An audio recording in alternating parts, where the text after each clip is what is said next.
For the 34th Kadayawan, we have a lot of activities prepared. The tourists can look out for our opening program today. Yes, at 6 p.m. in Magsaysay Park. And then there is our tribal village, presenting our 11 tribes in Davao City. Then they will have to watch out for our Indak-Indak, our Pamulak, our Pitik Kadayawan, our Habi Kadayawan, and the Dula Kadayawan. This showcases the indigenous peoples and games, their traditional games. So this is one that we invite our tourists to witness. And for Dabaweños naman, ang Kadayawan natin is celebration of Thanksgiving. So we have to be doubly prayerful this month because this is a month of Thanksgiving for all the blessings that Davao City has received. And number 2, for Dabaweños, this is the month where we recognize that the city is a multicultural city.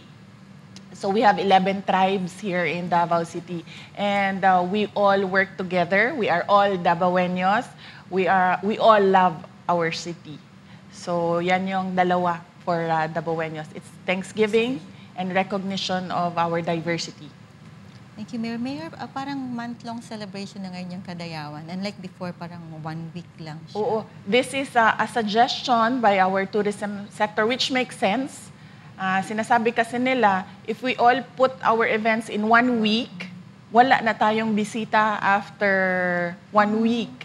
So hindi natin ma-stretch yung economic opportunities ng hotels, ng malls, ng stores, wala na, ng businessmen.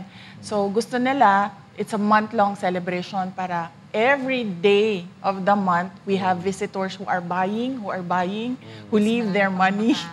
Oo. Dire sa ato sa syudad sa Davao. And of course, it helps because hindi heavy ang traffic kasi spread out into 1 month ang celebration. Tsaka yung venue yata, iba-iba rin. Yes, oo. So, may time sila na makatlibot talaga yes, sa city. It makes business sense to do it in a... Very wise. Yes, instead of 1 week celebration, let's do a 1 month celebration and spread our official events every weekend so that every weekend there is something to do sa mga tourists. There's something to see. That was very nice. Pastor, you have a question for Mayor? Still, I know regarding the Kadayawan Festival or...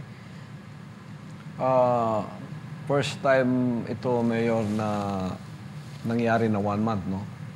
This year. Yes, ang mga major events nato, spread natin into 1 month. Yes, this is first time.